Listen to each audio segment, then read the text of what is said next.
안녕하세요, 여러분. 우리 일상 속에 정말 깊숙이 들어와 있는데 사실 이름은 잘 모르는 그런 강력한 기술이 하나 있습니다. 바로 그래프 데이터베이스인데요. 오늘 이 얘기에 한번 푹 빠져보시죠. 넷플릭스, 사기 탐지, 신약 개별, 아니 이 세 가지가 대체 무슨 상관이 있을까요? 언뜻 보면 정말 아무 관련 없어 보이잖아요. 그쵸? 근데 여기에 엄청난 공통점이 숨어 있습니다.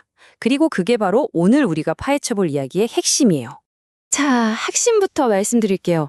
바로 관계입니다, 관계. 그래프 데이터베이스는요, 데이터를 그냥 따로따로 떨어진 정보 덩어리로 보지 않아요. 대신에 모든 게 서로 연결된 거대한 네트워크로 보는 거죠. 뭐랄까, 데이터들만의 소셜 네트워크라고 생각하시면 딱 맞을 거예요. 조금 더 쉽게 정의를 내려볼까요? 그래프 데이터베이스는 모든 걸 점과 선으로 표현한다고 보시면 돼요. 이 점들을 노드라고 부르고 점들을 잇는 선을 엣지라고 하는데요. 여기서 진짜 중요한 건 뭐냐면 데이터들을 연결하는 바로 이 선, 그러니까 관계가 데이터만큼이나 아니 어쩌면 그 이상으로 중요하게 다뤄진다는 거예요. 그냥 연결고리가 아니라 이 시스템의 진짜 주인공인 셈이죠. 자, 그래서 오늘 우리가 함께 따라가 볼 이야기들입니다.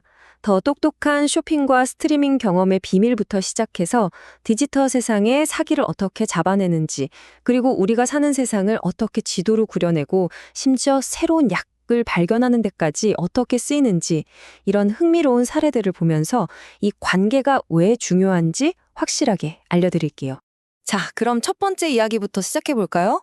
이건 아마 여러분 모두가 경험해 보셨을 거예요. 넷플릭스나 아마존에 들어가면 어떻게 그렇게 귀신같이 내가 좋아할 만한 걸 딱 추천해 줄까요? 그 비밀, 지금부터 한번 파헤쳐 보겠습니다. 이게 사실 온라인 쇼핑몰이나 스트리밍 서비스한테는 정말 큰 숙제죠. 수백만, 수천만 개의 상품이나 영화, 드라마 중에서 사용자가 딱 좋아할 만한 걸 어떻게 콕 집어서 보여줄 수 있겠어요? 그 해답이 바로 연결을 따라가는 데 있습니다. 자, 논리는 이래요. 제가 어떤 상품을 샀다고 쳐요. 그럼 시스템은 순식간에 나와 같은 상품을 산 다른 사람들을 찾아냅니다. 그리고 거기서 멈추는 게 아니라 그 다른 사람들이 또 뭘 샀는지를 보는 거죠.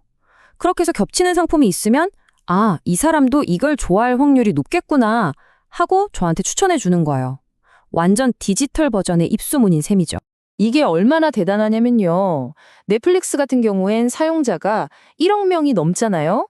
그럼 사용자와 콘텐츠 사이에 만들어지는 관계 데이터는 수십억 개에 달해요.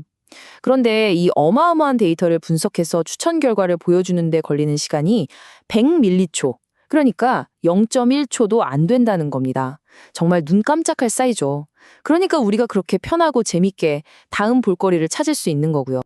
자, 그런데 이렇게 관계를 추적하는 능력이 우리를 즐겁게만 하는 건 아닙니다. 우리를 지켜주는 데에도 아주 중요하게 쓰이고 있거든요. 바로 복잡하게 얽히고 설킨 금융 거래망 속에 꼭꼭 숨어있는 사기꾼들을 찾아내는 일이죠. 금융사기라는 게 보통 교묘한 게 아니잖아요. 돈의 흐름을 숨기려고 일부러 여러 계좌를 막 돌리고 또 돌리죠. 그러니까 수백만 건의 정상 거래 데이터 속에서 이 이상한 흐름을 찾아내는 건 정말 뭐랄까 건초더미에서 바늘 찾기나 마찬가지예요.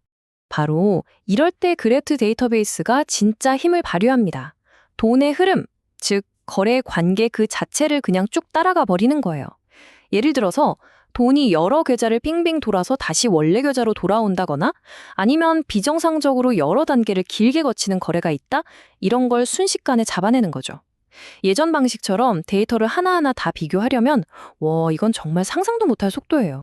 그리고 이 효과는 그냥 하는 말이 아니라 숫자로 딱 증명이 됩니다. 페이팔은 이걸로 사기 탐지율을 30%나 올렸고요. HSBC는 의심스러운 거래를 분석하는 시간을 무려 90%나 줄였다고 해요.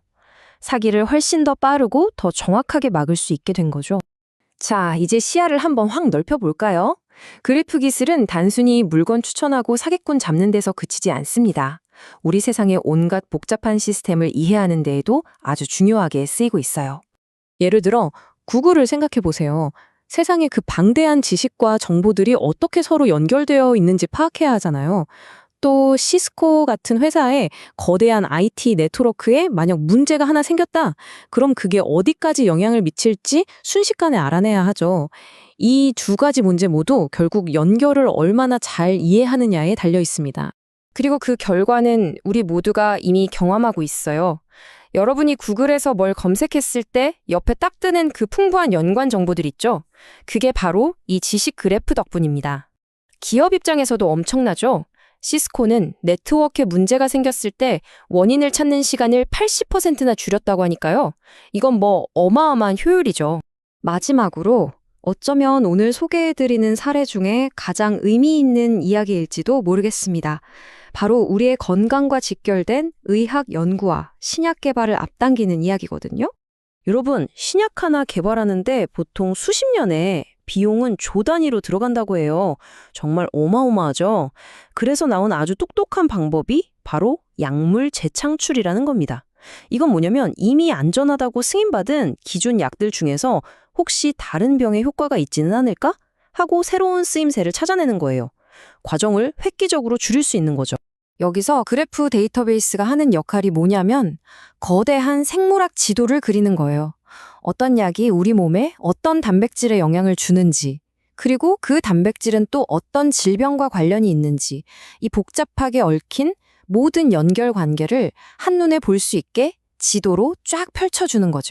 이게 그냥 이론이 아니고요. 실제로 엄청난 결과를 만들어내고 있습니다.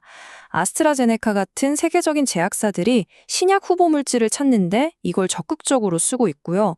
얼마 전 세계가 힘들었던 코로나19 사태 때도 기존 약들 중에서 혹시 치료제가 될 만한 게 있는지 찾아내는 연구에 바로 이 기술이 아주 중요하게 활용됐습니다. 자, 지금까지 여러 가지 사례들을 쭉 살펴봤는데요. 그럼 도대체 그래프 데이터베이스가 왜 이렇게 대단한 건지 그 핵심 가치를 한번 정리해 볼 시간입니다. 생각해보세요. 추천 시스템에서는 사람과 상품 사이의 관계를 봤고요. 사기 탐지에서는 계좌와 거래의 관계를, 신약 개발에서는 약과 단백질, 그리고 질병의 관계를 파악했죠. 이처럼 그래프의 진짜 힘은요, 개별 데이터 하나하나가 아니라 바로 이 관계에 집중해서 숲 전체를 볼 수 있게 해준다는 데 있는 겁니다. 그러니까 오늘 이야기에서 딱 하나만 기억해야 한다면 바로 이겁니다. 내가 가진 데이터들 사이의 연결, 그 관계 자체가 돈이 되고 정보가 되고 가치를 만들어내는 핵심 열쇠일 때, 바로 그럴 때 그래프 데이터베이스가 최고의 힘을 발휘한다는 사실입니다.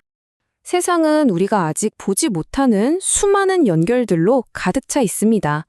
오늘 이야기한 추천, 금융, 의학 분야는 정말 시작에 불과할지도 몰라요.